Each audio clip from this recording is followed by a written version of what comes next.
l'Union économique et monétaire ouest-africaine. L'UEMOA, 8 pays, un destin commun, un espace économique harmonisé, ouvert et concurrentiel. L'UEMOA, votre guide au cœur de l'Afrique, des grands événements et des grandes mutations sur Africable.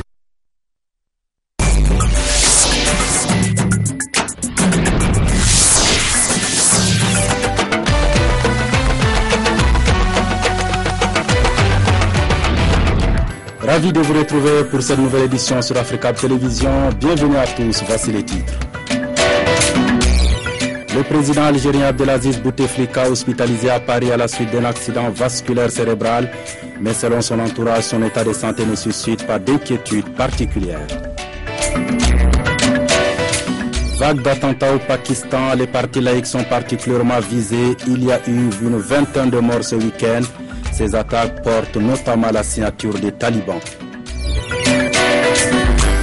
Nous irons également à Mador au Maroc pour vous plonger dans l'univers souvent dangereux des migrants subsahariens qui vivent dans le rêve répété de se rendre en Europe malgré les dangers. Voilà pour le sommaire, c'est sur le Mali que nous ouvrons ce journal avec ce démantèlement d'une cellule du Moujao, non pas dans le nord du pays mais à Bamako, la capitale. Voilà, en tout, 7 personnes ont été arrêtées, un coup de fil opéré par le service de renseignement avec l'appui de la police malienne. Actuellement, les enquêtes sont en cours. Je vous l'annonçais dans le titre, Abdelaziz Bouteflika hospitalisé à Val-de-Grâce à Paris. Le président algérien était victime ce samedi d'un accident vasculaire cérébral sans conséquence. Officiellement, son état de santé évolue bien. Abdelaziz Bouteflika hospitalisé en France samedi après-midi. L'information relayée par plusieurs médias français a été confirmée par la télévision algérienne. Le président est actuellement soigné à l'hôpital du Val-de-Grâce à Paris pour une forme d'accident vasculaire cérébral. Les autorités algériennes assurent que cet accident est sans gravité. Le président Bouteflika serait dans un état stable qui ne susciterait pas d'inquiétude. Il subirait juste des examens complémentaires et aurait besoin de repos. Ce n'est pas la première fois qu'Abdelaziz Bouteflika est hospitalisé à Paris. En 2006, il avait déjà consulté des médecins pour un ulcère hémorragique. Son hospitalisation avait duré 2 semaines. Peu d'informations avaient filtré sur les examens subis. Le président algérien, aujourd'hui âgé de 76 ans, ne communique que très peu sur ses problèmes de santé. Il préfère, dit-il, parler de l'Algérie. Mais ces derniers mois, ses apparitions en public se sont faites plus rares, alimentant les rumeurs. Abdelaziz Bouteflika est au pouvoir depuis 1999. Il ne s'est pas encore prononcé sur un éventuel 4e mandat. En Italie, malgré la fusillade de ce matin devant le palais, le siège du gouvernement à Rome, le nouveau gouvernement d'Enrico Letta a donc prêté serment. Droite et gauche vont devoir absolument travailler ensemble. Enfin, un gouvernement pour l'Italie. Sous les dorures du palais présidentiel, le nouveau Premier ministre Enrico Letta vient de prêter serment sur la Constitution. Je jure d'être fidèle à la République, de servir loyalement la Constitution et la loi et d'exercer mes fonctions dans l'intérêt exclusif de la nation. Le nouveau gouvernement est une coalition d'union nationale, une première en Italie. À gauche, le Premier ministre Enrico Letta, chef du parti de centre-gauche. À droite, son numéro 2 dirige le parti conservateur de Silvio Berlusconi. Les deux hommes se détestent, se sont combattus, mais selon le président italien, il n'y avait pas d'autre choix. C'était le seul gouvernement possible. Le seul possible, l'Italie était paralysée depuis les législatives de février, marquée par la percée du populiste Beppe Grillo, 25% des voix. Ni la gauche, ni la droite de Silvio Berlusconi ne pouvaient gouverner seuls. Mais la coalition laisse sceptiques certains Italiens. Ce gouvernement ne pourra pas continuer parce qu'il n'a pas de majorité. Mais selon la presse italienne, il n'y a pas d'autre option. Demain, le chef du gouvernement va demander la confiance du Parlement. Au Pakistan, jamais une campagne électorale n'avait été aussi meurtrière. Ce week-end encore, les candidats des partis laïcs ont été pris pour cible. Il y a eu une vingtaine de morts. Les attaques portent notamment la signature des talibans hostiles au scrutin organisé dans 2 semaines. Dans la plus grande ville du Pakistan, qui compte 21 millions d'habitants, Les rues sont désertes et les stations essence fermées. Ce dimanche, les 3 principaux partis laïcs ont demandé une journée de deuil national. Ils dénoncent les attaques quasi quotidiennes dont ils sont victimes. Ces dernières semaines, les talibans ont lancé une vague d'attentats pour liquider physiquement leurs opposants politiques et dissuader les Pakistanais de se rendre aux urnes le 11 mai. Ces explosions et ces coups de feu font peur aux gens. Toute personne normale serait effrayée. La peur est normale. Pourquoi devrions-nous prendre des risques? Je ne suis pas prêt à sacrifier ma vie et à être tué pour aller voter. Vendredi, une bombe avait explosé devant les locaux du Parti national à Wani pour assassiner Bachir Jan, la figure de proue de l'ANP à Karachi. Samedi, 3 bombes ont explosé devant les locaux des 2 autres partis laïcs.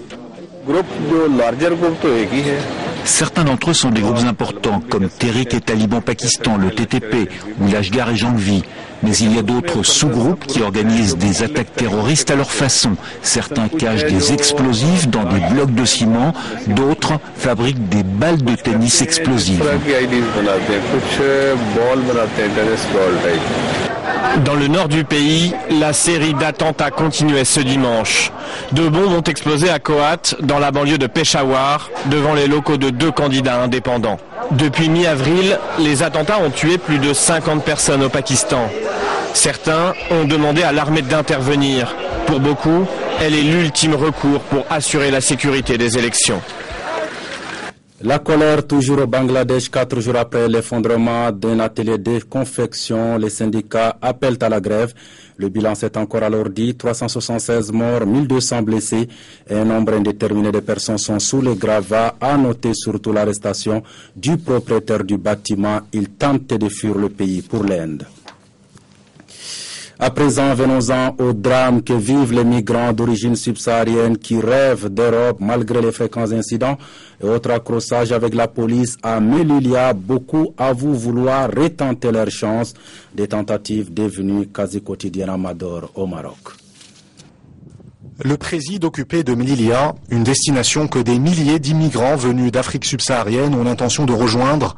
Régulièrement, ils tentent de franchir cette barrière.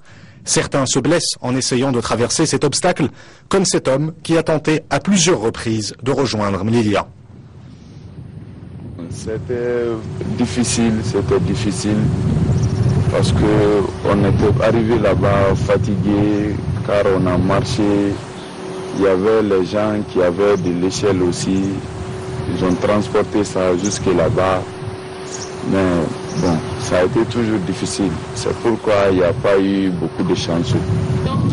Près de Nador, on retrouve de nombreux migrants dont le but ultime est de traverser la Méditerranée et de rejoindre le continent européen. Certains fuient des pays en proie à la violence. Je ne peux pas grimper les barrières avec mes enfants. Je ne peux pas. J'ai 4 enfants qui sont très mineurs. Ma première fille a 6 ans, mon deuxième a 5 ans, le troisième a 4 ans. Et le 4e a 2 ans, je peux pas. Ils évitent la confrontation avec les forces de sécurité. Ils n'avancent qu'en groupe. Ils sont souvent près d'une centaine à tenter simultanément de franchir la barrière. Dans la forêt de Gorougou, près de Nador, les migrants subsahariens vivent au rythme des tentatives répétées de se rendre à Melilla pour atteindre ensuite l'Eldorado européen. Malgré les risques encourus, ils n'envisagent pas d'abandonner et continuent d'espérer. La page environnement de ce journal nous conduit au Ghana avec plus de 1500 tonnes d'ordures par jour. Comment peut-on transformer cette menace environnementale en opportunité? Eh bien, à Accra, la capitale ghanéenne, les entrepreneurs ont trouvé la solution. Ils transforment ces déchets en engrais agricoles exportables. Son taux de croissance spectaculaire, le Ghana est l'une des économies les plus actives d'Afrique de l'Ouest. Mais rançon du succès, sa capitale, Accra, est surchargée de déchets. Elle génère plus de 1500 tonnes d'ordures par jour. Un fléau que la municipalité est incapable d'éradiquer toute seule. Alors, c'est le secteur privé qui prend en charge cette activité. De la collecte au recyclage, pêle-mêle des déchets domestiques, mais aussi du matériel médical ou encore des appareils électroniques. À Accra, la Carpe recycle près de la moitié des déchets urbains. À pleine capacité, la société emploie directement 500 personnes. Et si le tri des déchets n'est pas encore le fort des Ghanéens, l'activité, elle, est florissante. Les déchets organiques sont recyclés en un compost agricole qui s'exporte dans toute la région. Nous avons reçu des contacts de la Côte d'Ivoire et du Burkina Faso. Ils font pousser beaucoup de légumes là-bas et ils envisagent sérieusement de développer leur marché avec ce type d'engrais. De la croissance au développement durable, ce compost est également vendu aux agriculteurs, notamment dans le nord du pays. Ce qui permet ainsi de sortir le Ghana de sa dépendance aux fertilisants chimiques polluants importés de l'étranger. Ces faits divers qui tournent au drame à Niamey, au Niger, un garçon qui baignait dans le fleuve Niger en compagnie de ses amis a été tué par un hippopotame. Attention, certaines images peuvent choquer. Sarki Aboubakar Azagabati avec notre bureau à Niamey. Sur ces images hallucinantes, on peut voir dans la bouche de l'hippopotame la tête du jeune garçon décédé, tué par ce géant des eaux. La scène s'est déroulée hier aux environs de 18h sur les rives du fleuve Niger, au quartier Gamkale de Niamey. L'hippopotame là, il a mis bas ici dans cette zone-là, donc tu sais, il garde jalousement la zone. Donc les enfants étaient là et subitement, l'hippopotame a surgi. Donc lorsqu'il a surgi, tout le monde a quitté le fleuve et il a suivi un enfant jusqu'à ce qu'il l'a pris. Et c'est au vu et au su de tout le monde. Il est là en train de jouer avec l'enfant jusqu'à ce que l'enfant ne bouge plus. Et actuellement, il a l'enfant avec lui dans l'eau. Alertés, les sapeurs-pompiers présents sur les lieux du crime sont restés impuissants. Personne ne peut rentrer. Nous, on ne va pas prendre le risque de faire rentrer quelqu'un parce qu'on voit déjà une personne dans la bouche de l'hippopotame. Donc la seule solution, c'est de faire recours au service des eaux et forêts. Les eaux et forêts vont arriver parce que c'est eux qui sont chargés de la forêt et faune. Nous, on n'est pas chargés de la forêt et faune. Maintenant, ils vont venir abattre l'animal. Une fois que l'animal est abattu maintenant, nous, on peut rentrer pour prendre la victime et l'amener à la morgue. La population présente sur les lieux a fermement manifesté sa colère et exigé que les services compétents abattent l'animal et sécurisent la zone. Football, après plus de 2 ans de travaux, le mythique stade de Maracana de Rio de Janeiro au Brésil qui doit accueillir le match d'ouverture et la finale du mondial 2014 a rouvert ses portes samedi. Pour la circonstance, un match de gala a opposé les amis de Bebeto et de Ronaldo, deux dieux du football brésilien en quelque sorte. Le nouveau visage du Maracana, le temple du football brésilien, donne le tournis. Après 2 ans et demi de travaux, le stade mythique a rouvert ses portes. Et pour l'occasion, une rencontre a été organisée entre 2 équipes menées par les anciennes stars du ballon rond, Ronaldo et Bebeto. Un double spectacle pour ces fans venus admirer les joueurs et le stade, avec tout de même une pointe de nostalgie. Il a totalement changé, il est différent. Il n'a rien à voir avec l'ancien Maracana. Je vois nouveau, mais l'ancien reste tout de même en tête. Les spectateurs sont donc séduits, mais au-delà de cette réussite, il y a aussi un défi qui a été relevé. Le Maracana est le 5e des 6 stades prêts pour la Coupe des Confédérations en juin et la Coupe du Monde l'an prochain. C'est certain, le Brésil a donné une leçon à ceux qui ne croyaient pas que le pays serait capable d'organiser de grands événements. Dans le stade, il n'y avait pas que des banderoles pour les stars du football. Certains étaient venus protester contre la privatisation du lieu qui va le rendre inaccessible au public modeste. Nous sommes contre la privatisation du Maracana. Ils ont démoli l'ancien stade juste pour pouvoir le revendre. Malgré les nombreuses manifestations ces dernières semaines, la privatisation a été maintenue. 2 consortiums sont en compétition pour gérer pendant 35 ans le complexe et ses abords. Voilà qui me fait à ce journal, mais avant de nous quitter, votre programme de la soirée sur Africable Télévision, 20h30 tout à l'heure, un invité du jour, 21h30, première partie d'Afrique Info et à 22h15, la deuxième partie de votre téléfilm africain Jeu dangereux à regarder absolument ce soir. Passez d'excellents moments en compagnie d'Africable Télévision. À demain.